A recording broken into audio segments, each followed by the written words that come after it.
Welcome to Design Speaks. We're here to empower you to unlock your own inspiration so you can take control of your creativity. I'm your host, Brandi C. Joining me is my co-host, Julie Hyder. This week, we're going to be talking about mindset and burnout, so stay tuned for that coming up later in the show.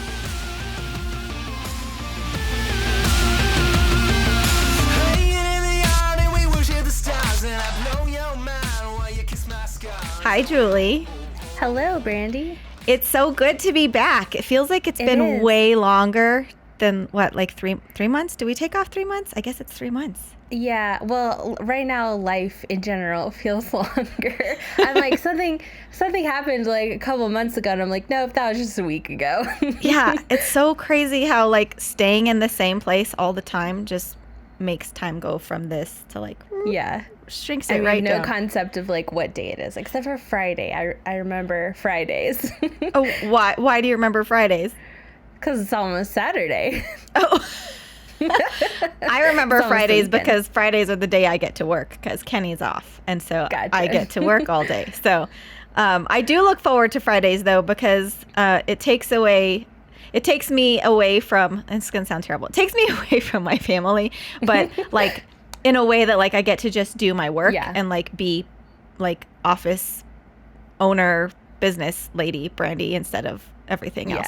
So this year has been like crazy, and since we left I've been super busy with like the holidays and the new year, and whether the new year even felt like a new year, and like getting my course launched and stuff, which I'm super excited about. And I won't go into any detail here because people know about it already, and I'm going to make a little commercial and all that stuff. But I do have a confession to make. So for the first time in like 6 years, I have not written down any goals for the year. And so I feel like that's terrible. But sometimes just living life is a goal enough.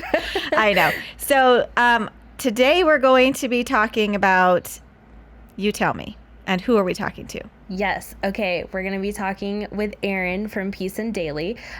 She is a mindset and business coach that works with female entrepreneurs. And I actually just finished doing a 90-day coaching session with her, specifically about burnout and how to avoid it, which right now is in a way kind of my slow season. So this was like prep for when life is super crazy. Preparing you for possibly burnout? Yeah, definitely. So I just finished that. It was amazing. I won't talk too much about it just yet because I'm sure we'll want to talk to Erin about everything, but it was an awesome experience, and I thought that she would be really great to bring on here because I think last season we talked a little bit about burnout and kind of why it happens to us, especially as millennials, but now the question is, how do we avoid it? Yeah, I've got to say, I've been on the edge of burnout. I feel like on the edge. I don't know. It's possible. We can ask Erin like what burnout is, because I may have been in burnout and just thought I was on the edge over the last year, probably more than I ever have in my whole life, like combined, just feeling like I'm just teetering on the edge. So I'm really excited to talk to Erin. But first, I need to ask you what you have been up to before we move on, because everyone wants to know what Julie's been up to for the last 3 months. Let's see. I mean, kind of just getting ready for the new year. I did make some goals this year. And also just kind of like, I've been going really hard working to kind of like, reset some stuff in my business, like doing an overhaul on my website copy and, just different things like that. And then I'm also kind of planting a garden for this year. It's starting to feel spring-ish, so I'm excited for that. Like food garden? Like flowers? Veggie garden. And then I'm going to do some wildflowers this year too, because I need more bees in my yard. Yeah, it does help. We have our vegetable garden just below our flower garden. And so Smart. Our veggies are like awesome, sometimes too much, and we can't get them all because we don't eat veggies that fast. But yeah, it's totally a good strategy. Yeah. So what has been inspiring you lately, Brandi? So lately, running. Because apparently I have turned into a person who runs. And that is just as surprising to me as it is to anyone else. So I've always been like very into sports and stuff, but I used to always say like, why did people just run? Like there's no like finish line, and there's like no reward like basketball where you like can possibly block a shot or make a basket or something. And for volleyball, like you're running around for a purpose, but why do people just run? Since the pandemic, I run for my sanity. It's like the goal is like clarity of mind because of burnout, like because of this overwhelming feeling of whatever. Like I can never even like put my finger on like what's overwhelming me. Sometimes I'm just like, I'm so overwhelmed.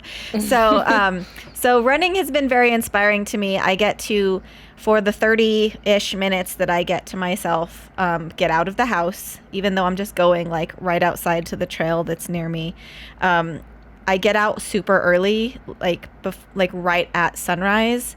And so like, who's not inspired by sunrise? And right, for like, real. even though I've run at like 14 degrees, which did not feel good on my lungs, by the way, but it's like the fresh air. And you know me, I'm always looking at things differently and like finding interesting textures and finding like ice on leaves, and just watching my own feet go somewhere like takes me away for a little bit, because we're so cooped up. And like, as you and I are both like huge travel people, it just like makes me feel like I'm getting somewhere.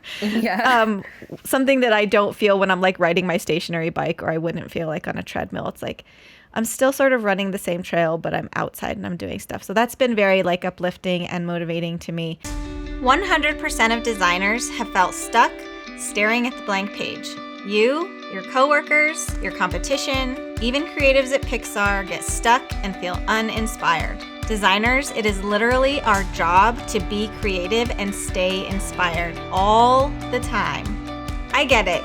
I've been there. I've been stuck, feeling overwhelmed and full of self-doubt as a creative, staring at a blank page and wondering if I'll ever have a good idea again. I'm Brandi C. I've been a designer for over 20 years, and I'm here to tell you it doesn't have to be that way, and the process is the key. For the past decade, I've used this process to earn design awards and create my best work. But more importantly, I've helped other designers win awards and create their best work. I want to guide you through the process that's going to help you the next time you feel creative block, the next time you're stuck staring at that blank page, hitting your head on your desk. I'm going to show you how it works, how to use it, how to incorporate your own voice so you can finally make the work that's going to get you noticed for creating like you. The Strategic Process Essentials course launches in late February. Visit brandic.com/courses to sign up, or if you find me on Instagram, you can send me a message and I will help you find it. I can't wait to guide you through this process, to help you take control of your creativity, get past creative block, and create work that gets noticed. So welcome to Design Speaks, Erin. I'm so excited that you're here. When Julie told me about what she's been doing with you, I was like, okay, people need to hear this. So welcome. Thank you. Thanks for having me, guys. Yeah, so I don't know if Julie wants to start this convo off. I'm just going to kind of sit back and like interject when needed. Well, I think Brandi kind of asked a good question in the beginning, which is, what is burnout? Like, how do you know when you're either getting close or you're there? Oh, yeah, I can speak to this very clearly because I experienced it like hardcore for many years. Like burnout is basically waking up, you just don't have any enjoyment. You don't see any like possibility for like excitement in your day. And just what used to excite you doesn't anymore. I have been in design for 14 plus years at this point, which seems crazy to me. But 20 years here, I hear ya. Yeah. So like I was waking up, I used to excite me. I used to have an Etsy shop. I used to blog. I stopped all of those because it started to feel more like work than fun. And that's when you know that any of those things that used to be able to give you enjoyment, they just don't anymore. So that's like the first signal of burnout. And then burnout can just start to like physically change you as well. So maybe we're going to get there, and maybe I'm jumping the gun on this conversation. But so a lot of times when people feel that feeling, right, like I'm just not enjoying this anymore, they just go, I think I better just do something different. Like maybe this just isn't my calling. Maybe I'm not supposed to be a designer or an artist or an illustrator or a writer or whatever it is. Is that true, or does that just mean that you like just need a reset to get to a place where you can still enjoy the things that you've enjoyed for so many years? For me, it's just a full reset. So I'm one of those people that I realized, and through like the inner work that I was doing, realized that I was doing the job of design out of a need to get validation from my parents. So I realized that design, it was still a part of myself, right? Like I went through this whole journey of like, oh no, I asked myself that question, like, do I even like doing this anymore? And realized, like, went into that like identity crisis of like, oh God, if I'm not a creative, then who am I? And I moved into coaching because I finally realized and recognized like, oh my God, I've been doing this forever. I've just not been getting paid for it. Like all of my friends always come to me for like this type of talk and advice. So it became like a natural fit. But I realized that I'm still a creative. I still like doing websites and making logos and doing business cards and all that type of stuff. And that enjoyment came back to me when I separated responsibility from it. That's really interesting. So for you, it was kind of a reset to do something different and use the design as like your, I won't say hobby because it's obviously probably still something you get paid for, but more of an adjacent thing as opposed to like your primary thing. Whereas some creatives could do a reset and just get back to a place where they love what they're actually still doing and stay doing the same thing. So it kind of looks different for everyone. Yeah. I mean, everybody's unique and everyone's different. So I always felt like, oh, wow, you know, that imposter syndrome that would come in. Like, oh, wow, they're like so into it. They're looking at all of the podcasts, all the blogs. They're trying to keep up with everything. And I had gotten to the point where I wasn't doing any of that. I like didn't care. So that's how I realized that the creative side of me, I'm still creative. It's just not to the same level as those other people. And that's totally fine. So for someone like that, it's like, it's your life and it's absolutely everything. Then just switch roles a little bit and you are still that. But how can you add more of something unrelated into your life that is just something that you can play with? For me, I needed to take a larger step back and just like not even do design. I actually hired a designer to do some stuff for me because it like at one point was like, it's going to be amazing, but it's just done for me. So I hired someone to do some work for me and not do it at all. Yeah, that's nice too.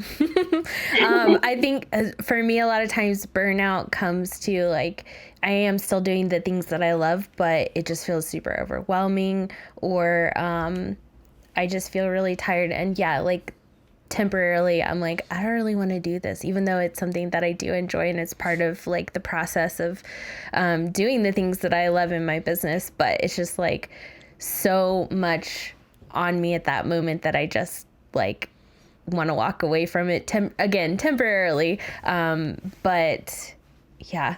Yep. I think it can look different for everybody. Yeah, really. It does.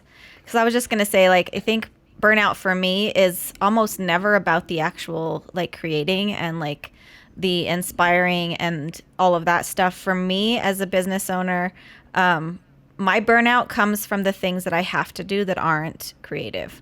So, like, the planning for meetings or the tax things I have to log to make sure that like I'm doing my expenses and sending invoices. Oh, taxes. We just finished ours. off the table. Thank God for Kenny. That was all him. But like stuff like that makes me feel really overwhelmed. And when I'm really overwhelmed, I just like want to do nothing. Like yesterday I had so many things to do, like to plan for this day, because Julie and I are recording 3 episodes today, and I have a strategy thing I have to finish that is working in like some story brand stuff that I've been incorporating in with my clients. And so like last night I literally was like, I'm just going to play Animal Crossing because I'm procrastinating. And I feel like maybe that could be a sign. I don't know, Erin, what do you think? That's definitely a sign when you have like that much overwhelm that you just like, I would call it my show hole. I would go into my show hole and just like binge watch Netflix or something on there. or play Animal Crossing, just like you. So it's like when it's so overwhelming that you don't like you don't even know where to start. Yeah, that's a huge sign of the burnout. Like the overwhelm will lead to burnout, and burnout can lead to depression if it continues too far. So overwhelm isn't the burnout. Overwhelm is your like warning sign that the burnout is coming.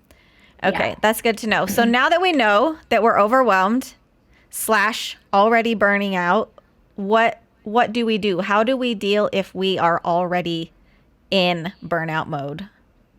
If you are already in burnout, it's to like stop and reflect on like what is the biggest thing that you think is causing you burnout. And we try to think of this from your gut, not your head. So like what's the first thing that comes to mind, right? And that's typically the right one to do something about. If it's giving you stress, causing you stress in some way, how can you create a boundary around it? How can you bring more of what you do love into it? Like what's missing? Or it's even to ask yourself the question, like, am I putting too high of an expectation on myself? Always? Because, always. It's typically always. And this is something that Julie and I worked on a lot. Yeah, she's all, don't bring me up. I'm not a case study. Yeah, wasn't my clients or anything. It was totally me, like wanting things to be perfect, and I was causing my own issues. So we all do that. So if that stems from like a societal expectation, things that were taught to us from our caregivers, our parents, through school, through our teachers, through our jobs, like we've been programmed all of our lives. Like I'm 34. I've been programmed for 34 years to want to succeed. But what does success actually mean? So like everything has led us to this point where we put extremely high expectations on ourselves because we don't want to disappoint people from our past. But we're not honoring who we are in the present moment and what we need. And especially from like what I call 2020 now continued, like 2020 part 2. It needs to look a lot different than what it's looked like in the past. And I was burnt out from like 2017 to 2020. So it wasn't just the pandemic for me. It was just the expectations of typical everyday life. I was working in corporate at the time, driving an hour each way to work, and I felt like I didn't have a life ever. So I found I was irritated by everything. I basically had a negative mindset. So everything that I saw validated that idea and that concept that everything in life is hard. But when I started to switch that mindset of like, well, not everything needs to be hard. I need to honor myself first, of like, be kinder to myself. How can I be kinder to myself in this moment and give myself what I need and actually practice self-love, not just self-care? Then I started to see things that validated that positive mindset. So a few things that I like think about. So I'm guessing that you are into the Enneagram. You know about the Enneagram. Not as much as Julie. And me, not as much as Brandi. Brandi's really the one that has made it happen for me. So for quick recap on Brandi is an Enneagram 3, hardcore Enneagram 3, wing 4, which is basically the achiever and the artist. And so, excuse me, it's really hard for me to not see. So I have, since my lung collapsed in 2018, I have embraced the self-care and like the importance of rest. However, like, because I'm always trying to like achieve something, it's classically Enneagram 3s want to achieve to impress others. But I also know that a lot of it is like to live up to my own, like to impress myself, like to outdo myself. I enjoy rock climbing because I can do better than I did last time, and I'm not in competition with anyone but me. And so like my career is the same. And so during 2020, I was like, up and down between like, okay, it's okay. Like, this is an overwhelming time. It's all right to like live with it, chill out, like play Animal Crossing, not work and do stuff. But then the other side of my brain starts telling me, you're using it as a crutch. Like, it's not always an excuse. So where is actually the line? I have a hard time figuring out the line, and I know a lot of other people do, between like resting and self-care and self-love and all of this stuff, and using these things as an excuse. Like, well, but 2020 is just really overwhelming, so I don't really have to do anything, as opposed to like, okay, maybe I can be a little bit of an overcomer and like change my mindset and see that like, yes, this is overwhelming, but I can also still get some things done and do some things and achieve some things. So like, where is the balance of those things? I think it's like, that's a hard one to answer, because it's different for everybody. And it's something that you have to be like radically honest with yourself of what that line is. But what I've been doing is basically you get up in the morning and ask yourself, what am I feeling today? Like, really check in with how you are. And if you're feeling like, I have so many things on my to-do list, like I just don't even know where to start, just pick three. Like 3 things that you can do that day. So you're not trying to put all of this on yourself. And if it affects like recording a podcast, is it something that you could reach out to people and push back a day, or like reach out to your clients if it's a deadline that you had and be like, you could fib a little and be like, I had this really great idea at the last minute. I really want to explore it more. Would that be okay with you? Here's what I've done so far, or something like that. So it's typically like this fear that we have of not, for you, probably like not achieving this goal that you set out for yourself. But that was the expectation. Did you put that expectation on yourself, or is it something that like really is expected of you from someone else at the time? And is this something that you could push a day? Because one day isn't going to make a huge difference to the end result. Yeah. So I actually, I have started implementing the top 3 thing, because my list, as always, everybody, especially entrepreneurs, it's like a new day, a new thing to add to your list. It's like, oh yeah, I forgot that, and this is real. Currently, my website email address just isn't working. Great. Now how long am I going to have to spend with like tech support to figure out why that's happening? And so it's like, okay, but is that the most important thing? Maybe not. Yeah. It's to prioritize, like think about like, what's the result that you want from the day? Is this something that's really going to get you further with the main goal that you have in life? Or is it, oh, my email's just not working on my website? Well, how many people email me in a day from my website? Could that be pushed a couple of days? Right. Probably. So yeah.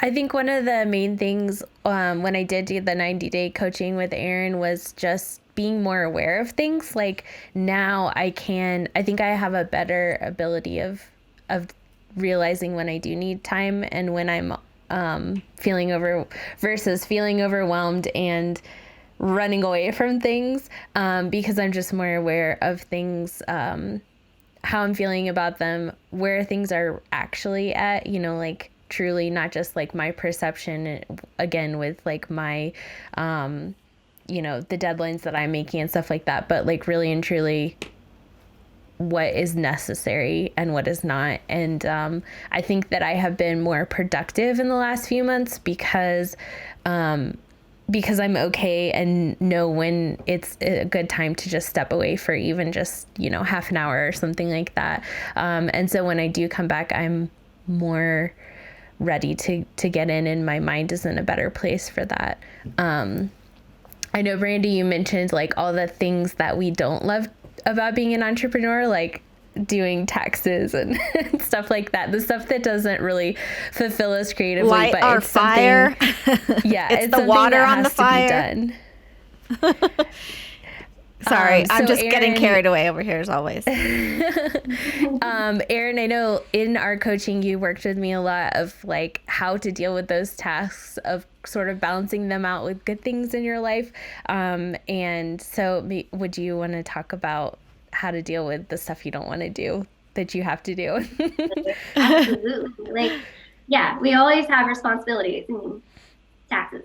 So it's like, is that something that you have the availability to outsource and just like offload to someone else? Because that's totally an option.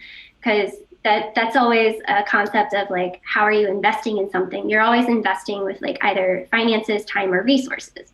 So we always think of like money. I don't really want to pay for that thing, but you're losing your time doing it and your energy, because if it's like a very no pun intended, but if it's a really taxing thing that drains you, Yeah. you're going to be drained for the rest of the day. Maybe it's worth paying someone else to do it and having that energy for yourself and that time back for yourself to put into something.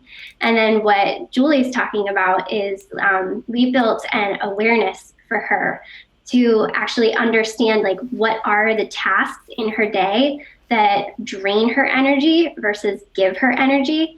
And we really built a nourishment menu for her so that she knows what the things are that she enjoys doing. And I think it was like getting a cup of tea, which she showed on her Instagram, like all of the tea she has, which was cool. My kitchen is a mini tea shop. Start making money on that. So like just going and grabbing a cup of tea, put on some music if that's something that like really nourishes you. Could you walk away and take a bath for 30 minutes? Probably it would be more than 30 minutes, probably more like an hour. Yeah. You gotta fill up the bath, Yeah. get the Epsom salt in, like make it nice, and you gotta soak for 30. But what nourishes you? What gives you energy? So Brandi, maybe it's like go put on some tennis shoes and go for a run for 15 minutes. Just get out of the house for 15 minutes when you're starting to feel overwhelmed and like you're procrastinating. You have that urge to pick up Animal Crossing. Just go put on tennis shoes instead and like go for a quick run or a walk around the block and see how that makes you feel, because it might give you energy and that clarity of like, well, what's the first task I want to tackle? Yeah, literally yesterday, my husband was doing some stuff because he's obviously working from home too. He was doing some stuff downstairs and came upstairs, and I was sitting on the couch with Animal Crossing, and he walked up and I said, "Nice to meet you," and shook his hand, and he like looked at me really weird, and I said, "I'm procrastinating." And he was just like, "Okay." So I was like, I know I'm doing it. I'm fully aware of what's happening. It's not like I'm fooling myself into thinking like I don't know, but yeah, having that awareness to go, okay, I know I'm procrastinating, but how do I like get out? How do I pull out of it? Because nothing I was doing is working. Like I tried moving from upstairs to downstairs. I moved out of my office because even though my office is literally like the most inspiring place in my house, it was like, okay, well maybe if I work in a different spot, like, cause I need to do this work, but it was like nothing I did was helping. So, understanding what things kind of pull you out of that mentally is a really good tip for sure. Yeah. Because we make plans for like if we're in debt, we make a plan on how to get out of debt and like what we're not going to spend our money on, but we don't do the same for our time and our energy. So if we make the game plan of how to get ourselves out of that energy deficit, then that's really like huge because we made a plan for it and we're building our awareness around it. Which is funny. No, go ahead. I'll continue in a second. You go ahead. It's giving your brain like a chance to rest too, and for it to reset. And also, do you have a plan? Like, so earlier this week, there was something that I kind of didn't want to do because I just knew it was going to be like a time-consuming task, not necessarily the most fun thing, but it really needed to be done. But I used some things off of my little like menu to make it like, okay, I can do this. Like, I'm going to get started. It's going to be fine. And it was actually such a relief because it wasn't like constantly weighing on my brain of like, you need to do this. Okay, you still need to do this. Like, we're running out of time. You need to do this thing. Like, so that I think probably is contributing to our like mental fatigue and burnout too, is just that like something is hanging over your head and you're Always. like, I really don't want to do that, but I have to. It's Chinese water torture. It's just like the one drop at a time all the time. There's always something. I was just going to say it's interesting to me that like I struggle with this lately because as Julie knows and as longtime listeners of this podcast know, I am all about like planning and setting up processes for everything and like not waiting for inspiration to hit you, to have a plan and a way to just go out and get inspired and take control of that. And so to be able to take control of overcoming procrastination and avoiding burnout seems obvious, but sometimes it just takes someone else going, hey, you probably need a plan for that, right? Yep, exactly. And like the other thing that like Julie triggered a thought for me was like when we're in that negative mindset of like you said yesterday, you tried changing different rooms because you kept saying like I need to do this work, I need to do it, it needs to happen today.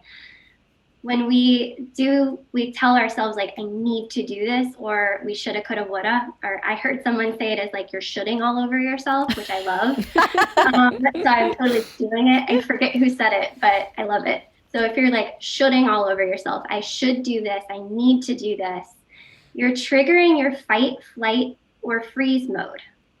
And when our brain is in that fight, flight, or freeze, it's actually, which one is it? It's the sympathetic nervous system is triggered, which brain to body connection is telling your body that there's danger. So your body is actually going to physiologically change in how it's like using up energy and food sources and oxygen.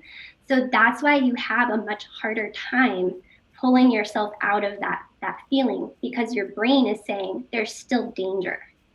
So if you can get yourself and trigger your parasympathetic nervous system, which is like your rest and digest, your feel and heal response, then you can still be productive, but your body is actually operating from a more relaxed space and using that energy and that creativity more efficiently. So if that's the case, like what's the brain hack then? So if something does need, we have to, it should get done. Like if those kinds of words are sending you into a place where that's not likely to get done because of what happens, like what are some better words to replace? Like I need to plan for the podcast, or I should use this time to prep for my next client meeting. Like what are some better ways of approaching those, and honestly, like it makes me think of why my kids fight me every time I tell them they need to clean their room. So this is also like double. How does this work? Yeah. So it's, I want to take this time to plan this because it will make something easier for me in the future. I will feel more relaxed. I want to feel accomplishment at the end of the day. So, and that's part of like setting up your intention for your day, is not just write those 3 to-do list items. Like I need to do this, I need to do that, I need to do this. It's what's the intention of how I want to feel through the day. Maybe it's joy, flow, freedom. If you're sitting and doing taxes, I'll just keep using that. If you're sitting, it's low-hanging fruit. You're probably not feeling freedom. So how can you make yourself feel like you have some freedom while you're doing it? And it's going to be different for everybody. Mm-hmm. So for me, maybe it would be like, because I'm very outdoorsy as well, I'll get to like this portion of the taxes done, and then I'm going to go take a walk. And so the little reward? Yeah, little rewards through the day. Actually plan time for yourself, like schedule that appointment. It's an appointment that you can't miss for yourself, because we schedule appointments and meetings with others all the time and we don't miss them, but we self-betray when we miss those meetings for ourselves. So when we can give ourselves that time that we know we need, we can be better equipped to handle stuff and actually be more productive. It's a really hard thing to do, especially for people like myself, and even more so people that have more kids than I do, but like that feel guilty, like taking that time. It's like, okay, yes, we just spent 6 to 8 hours together doing homeschool. but also now dinner needs to get done. And setting aside time for me feels selfish because I haven't actually even spent quality time with my kids or my husband. So how do you like figure out how to approach those things when there's so much that actually does quote unquote need your attention, without how do you change your mindset so that you don't feel so like out of touch? Like, I know I haven't seen you guys or done anything with you all day, but mommy's going to go over here and ignore everybody for 30 minutes. Like, and I have done it and I do it sometimes, but I always feel guilty about it. Like, always. Unless I'm running before dawn, but because no one's awake, so I can't feel guilty because I'm not ignoring anyone. So yeah, if you're feeling that guilt, that's like that negative thing, you're literally fighting against yourself. So even that time that you give to yourself, it's not as like as fulfilling as it could be because you're still having that like, oh well, I should be spending this time, quality time with my family. So the way to think about that one is like again, pre-programmed, especially as women, that we are supposed to be there to take care of everybody, especially as a mom. Like that's like the definition of a mom is that the mom nurtures and takes care of the kids and the family. But how can you divide the labor up? Because we're in a period of time that like I think we forget how far we've come, but how far like our mindset really hasn't shifted around the way that women take care of families. Like how many women are in the workplace. Like it was our my mom was a secretary and that was crazy at the time. Like it's one generation back. Right. So the amount of women that are working these days and like the time demand and how we're still asked like, you know, during job interviews, do you have kids? But husbands are never asked that question. So it's to think of that and be kind to yourself that like you're still fighting a ton of pre-programming and societal expectations on you, but recognize that like giving to yourself first, right? Like put that oxygen mask on yourself first. Yeah, for the kids. totally. Even in every single day life is how you can actually be a better person to your husband and your kids because you'll be coming from a better place. Yeah, totally. And I am very blessed. Like, Kenny, my husband, he's working at home too, but like he will gladly cook dinner and things like that. But then it's not even like you say, it's stuff we put on ourselves, right? Like he's not making me feel guilty for needing to go take an hour in the bath or go for a run or something. It's definitely like, I just feel like, do I need to be doing this right now? Because I could probably be like playing chess with my kiddo or like doing something else. So yeah, that's a good reminder. And I know that I definitely go through seasons where I'm like, I'm sorry, mama needs a break. And sometimes where I'm like, oh, but they're only this age for so long and I'm going to miss something if I'm out running every day. And it's kind of ridiculous, right? Yeah. Yeah. Yep. I mean, but everybody has those feelings. Like we're human and we all have that shared experience of those expectations. So, yeah, that's part of human. So that's where like resiliency comes in, of just starting to have that awareness and build that awareness, because like even doing mindset work doesn't mean that you're going to have nirvana 100% of the time. Right. You're going to have those feelings of guilt, of procrastination, imposter syndrome. You're going to feel them no matter how awesome you are. Like Tony Robbins probably has imposter syndrome from time to time. Oh, I'm sure. But, yeah, that's probably part of why he does what he does. But then at some point, like you can snap yourself out of it maybe in 2 minutes versus 2 weeks. Yeah. So what are some, so a lot of this kind of applies to people like Julie and I, right? Who like run our own business and work at home, and like right now during the pandemic are homeschooling full time and also sharing an office with your partner and stuff like that. But what about people that like work in-house or like for a company, right? And maybe you are feeling like you're getting burnt out, but maybe you don't have the option to say, you know what, I really just need an extra day on this, because you don't. Like, What do you have like for people that are in those situations that maybe don't have the quote unquote like luxury to like push things off, and these need to, have to, shoulds are actually need to, have to, shoulds, or you will lose your job type of things? Hmm. And that's a hard one. I had to leave corporate because of those reasons. I just recognize in myself, like, that's not what I can deal with anymore. But for people that are in those situations, are you the person that's able to give like the timeline of like, oh, well, this will take me this long? Because when I worked in management position on a creative team, a lot of my people would be like, oh yeah, I could do that in a day. I'd be like, are you sure? You want to like bump that up to 3 days just in case? Right. They'd be like, Some cushion. Yeah, I guess so. So it's like a part of the culture, right? You want to do really good. You want to be like recognized and have that feeling of achievement from your company and from your managers. But a lot of times it's like, how can you be more realistic? Because if you're giving them timelines that are like rock star timelines all the time, that's one place to like cut back on the expectation a little bit and just be honest with your manager. Have open communication with your manager. Like, I've been feeling like it's not like I'm trying to procrastinate, but I'm having that feeling come up. So I think I just need to like extend timelines for a little bit so that I can like have more time to be creative, because my mental state is probably just not right in the right spot right now.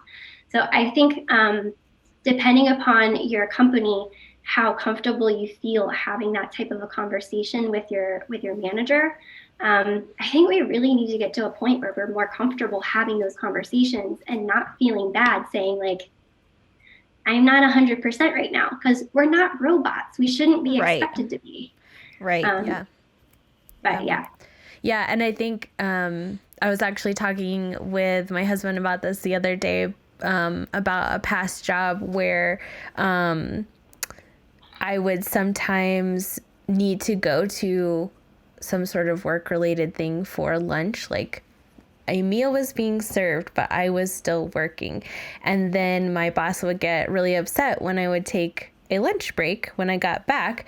And I was like, it's not about eating food. It's about, I need a mental break or else I can't do my job well. And just, I think like it's so important, like when we are working from home or setting our own schedule as business owners, like then you can recognize that and be like, okay, I need to have this break. But I think the world is kind of telling us like, no, you just need to keep working. And that's not healthy, and that's not going to get the best results. So stepping back and taking time off, even though it seems like, oh, I'm not working as much time, that's not going to be as efficient. Or, you know, like it just is ingrained in us that more time equals better results. And that's just not true. Yeah. Quantity does not always equal quality. You know, depending on the context, obviously. Yeah. But because I think it does in certain other contexts, but we're not talking about that today. We have an episode on that. Oh, hold on. Something's going on with my internet. Just give me 1 second. Yeah. So, yeah, I think that's a good point, Julie. So, it says my internet is unstable. Can you guys still hear me? Yeah, you froze for a second. Okay, hang on 1 second. Let me just check this. Okay, I think we're good. I'll make sure we're still recording. Okay. Anyways, yeah, so I think that's really important because there are a lot of times where when I first graduated from college, I went straight almost entirely into a art director, creative director position after 6 months after graduating. And so I've honestly only ever been in charge of creatives. I've never really been under like someone. So I've always been the one to set those things. And so I think it's good to know to be realistic when you are leading creatives, but also to be realistic with yourself, because I know that even though I did have a supervisor, it wasn't like an art director supervisor. It was like a project manager type person coming to me and saying like, hey, we need this by this time. I had to have those same conversations to be like, that's not really realistic. Like, this takes this long. Things take time to be printed. Like, we have to leave time for approvals and proofs and like all the things. So to be self-aware in your own skills too is really important, right? To know what you can actually achieve, and not always have the fake it till you make it and be like, yeah, totally, I can definitely do that. Yeah. Yeah. And I think especially in like management positions as well, is like to advocate for your team. To like have those one-on-one conversations with them to recognize like where they're at in this time, not just talk about like, how's the production going? Have you met all your deadlines? It's literally just to have like the conversation of how are you feeling? How are you doing? How's like this type of project working? Is there any frustrations? Like really get to know how they're feeling and recognize like, oh, they might need some extra time to work on this type of thing, and just advocate for them in the moment as well, because sometimes they're not in a place where they're ready and able to advocate for themselves at that point, because they have their own limiting beliefs of like, no, I need to get this done and I need to hustle to like achieve, when really that's not realistic, like we just said. Definitely. Yeah. Well, I feel like we could literally talk all day about this, because like I had 90 days of this with Erin and it was really amazing. So I highly encourage everybody listening, if you feel like you are on the brink of burnout or you experience burnout, which I'm just going to go ahead and say that's probably everyone. Or you're living in burnout right now. Yes. I highly, highly recommend doing this coaching session with Erin, because it just, it was far beyond what I expected it to be. It's a great mixture of like mindset changes and also just like practical tips of things to do when you're in that moment or when you're feeling close to that moment of burnout. So, Erin, will you tell us where we can find you? Yeah, absolutely. I can be found on Instagram. Instagram's my jam, at Peace and Daily. It's just all one word, all spelled out. And also she has videos of her dog Finn, and you definitely want to go watch them. He's starting a business and you can watch. Oh, so Finn is the dog you were talking about in the beginning of our pre-recording conversation. Everything's shifted completely in my brain on how I view that conversation now. He's a scoop management manager, so he's an SMM, managing manager, so the people that give him scoops, which is food. So. Oh, sounds like a dog dream job. I know, right? Oh my gosh, my dog wants that job too. Well, Erin, thank you so much for being here. I think that the value that you are going to offer people just in this podcast is like above and beyond, and I hope that that people have gotten a lot out of it, and that they will contact you to really do like more of this like deep dive one-on-one, because like you said, some of this is pretty general, but a lot of this is going to be very specific to like our own personalities, our own habits, our own mindsets, and environments and things like that. And that's really only something as a coach of creatives in a different way that I know, you can only do so much on a general level, and you can really help people so much more on a one-on-one basis. So thank you for sharing so much free knowledge here with us today. I'm super grateful that you were here. No problem. I'm grateful you guys had me on here. And yeah, anybody hit me up on Instagram. My DMs are always open. And I have enough boundaries to tell you if like, nah, this is something you need to pay me for. But I'm here to help in any way that I can. Awesome. Well, thank you so much. We appreciate you. No problem. Bye-bye. Thank you so much. What do you think? I feel like, again, we could have talked for forever. There's so many great things to talk about with avoiding burnout that Erin can share. But do you feel like you have some more, like some tools to use to combat it? I do. There was definitely some things, the whole rule of 7 thing where you don't really learn something until you've heard it 7 times. Like there's some of the stuff that she said that I've definitely like heard before, but I don't know if it's the fact that it's like possibly the 7th time I've heard it, or possibly just that like I'm literally like feeling like on the edge of this burnout phase right now, that like I think a lot of things stuck with me. I wrote a few notes. The thing I think that I'm taking away from this the most is the setting up intention for the day, because that feels very different than just even though like I've been doing the top 3, which we talked about in episode 1, on setting goals, but that has helped. But I think this setting up intention for me feels a little bit more like, what kind of person do I want to be today? Like feelings as an Enneagram 3, it's hard to like tap into that. The feeling thing is like feels harder for me to tap into that. So to be able to go, okay, how do I feel? Like I want to blank because blank at the beginning of the day, I think could possibly be a game changer. So that is TBD. But it was helpful. So that was once we got to the point in the coaching of talking about that was like I had homework at the end of each session for the week. Yeah, I give my people homework too. It seems weird, but it's good. Yeah, it helps me keep on track and everything. But I think that really did help me. Like, I remember one day specifically, like, I set my intention. It was, I think, a Friday. So on Fridays, I sometimes feel like I have a little more room to, like it's the end of the week. I can kind of give myself a break if I need to. But I set my intention to be like, I want to feel both like I achieved something, but also like feel restful at the same time. And I actually feel like I really, really achieved that on that day, because I did a bunch of like I worked really efficiently and well and got a lot done in the morning. And then I kind of felt like, man, I do need some rest. And so I allowed myself to do that in the afternoon. Whereas before, I think I probably like, if I gotten to that point of giving myself the rest in the afternoon, I probably would have felt really guilty about it, but I didn't, because I was like, this was my intention for the day, to be productive and restful and chill for a while. So that has just really helped me. And even going into like, for me, the biggest part of like my projects is actually being with clients on their elopement day. And if I like mentally go into that.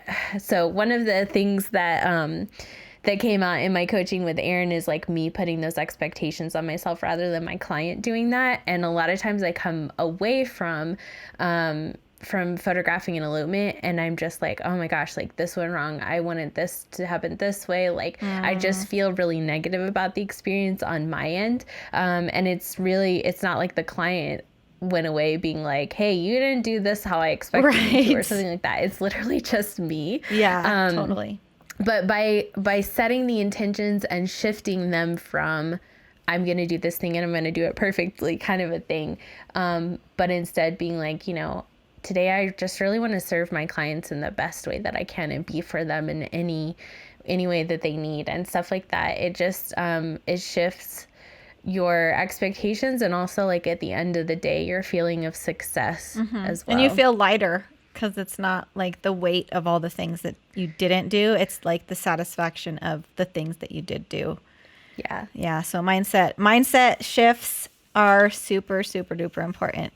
So I'm really glad that you found her and used her and brought that idea. I think that it was very, obviously pandemic. Yes, it's a thing and needed, but even outside of the 2021 dynamic, I think this content can be evergreen. Like this is something that people will always need to hear and always need advice on. And so I think it's going to be a really valuable episode.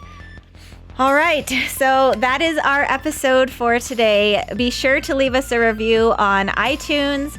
You can always send us a note on Instagram at Design Speaks Podcast. Find us at designspeakspodcast.com for all the show notes and episodes from the past. Design Speaks is brought to you and produced by Kenneth Niffen and Dakota Cook. A shout out to Colin from Vespertine. Design Speaks is a project of Brandi C, and it is recorded in the shadow of the watermelon pink Sandia Mountains near Albuquerque, New Mexico. And as always, thank you for watching. Thank you for listening. Till next time.